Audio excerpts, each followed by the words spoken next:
14મી જૂન એટલે વિશ્વ રક્તદાતા દિવસ। તો રેડ ક્રોસ દ્વારા વિશ્વ રક્તદાતા દિવસની ઉજવણી કરવામાં આવી રહી છે અને અમદાવાદના વિવિધ વિસ્તારોમાં 14 અલગ-અલગ જગ્યાએ રક્તદાન શિબિરનું આયોજન કરવામાં આવ્યું છે। વિશ્વ રક્તદાતા દિવસની ઉજવણીના ભાગરૂપે અમદાવાદ શહેરના પોલીસ કમિશનર શ્રી અને જગન્નાથ મંદિરના મહંત દિલીપદાસજી મહારાજ ખાસ ઉપસ્થિત રહ્યા હતા। અમદાવાદ શહેરના પોલીસ કમિશનર શ્રી અને જગન્નાથ મંદિરના મહંત દિલીપદાસજી મહારાજે દીપ પ્રાગટ્ય કરી રક્તદાન શિબિરની શરૂઆત કરી હતી। વિશ્વ રક્તદાતા દિવસને થેન્ક યુ બ્લડ ડોનરની થીમ ઉપર ઉજવણી કરાઈ હતી। તો થેલેસીમિયાના બાળકો અને રેડક્રોસના સભ્યો દ્વારા રક્તદાન શિબિરની મુલાકાત લઈ રક્તદાતાઓને વ્યક્તિગત રીતે મળી આભાર માનવામાં આવ્યો હતો। આજે ભગવાન શ્રી જગન્નાથજીની યાત્રાના ઉપક્રમે અહીંયા એક આપણે મેડિકલ કેમ્પ યોજવામાં આવી રહ્યો છે।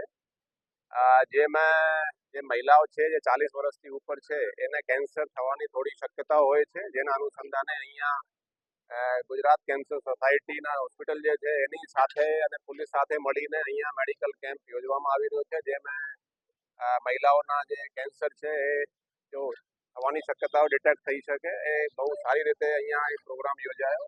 અને જે લોકોને લાગે છે, જે મહિલાઓ છે જે 40થી વધારે જેની એજ થઈ ગઈ છે એ પોતે જ ચેક કરાવે અને થોડો ડાઉટ જાય।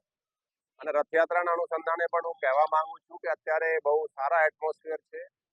પોલીસ પણ સતત એકદમ એક્ટિવલી પેટ્રોલિંગ કરી રહી છે। બધા જે એટમોસ્ફિયર છે કોમ્યુનલ હાર્મની એટલે બહુ સારી છે અત્યારે। Thank you.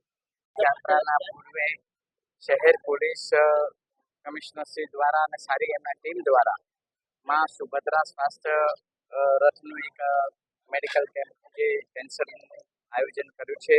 ખૂબ સુંદર અને ભવ્ય અને દિવ્ય કે જે માતાઓની બહેનોની ચિંતા વ્યક્ત કરીને જે આવું સુંદર આયોજન કરી અને એમના જે શરીરની સ્વાસ્થ્યની જે ચિંતા કરી અને કેમ્પનું જે આયોજન કર્યું છે તે બદલ ખૂબ ખૂબ શહેર પોલીસ અને સૌનો અમે ખૂબ અભિનંદન, ખૂબ સાધુવાદ અને ભગવાન જગન્નાથ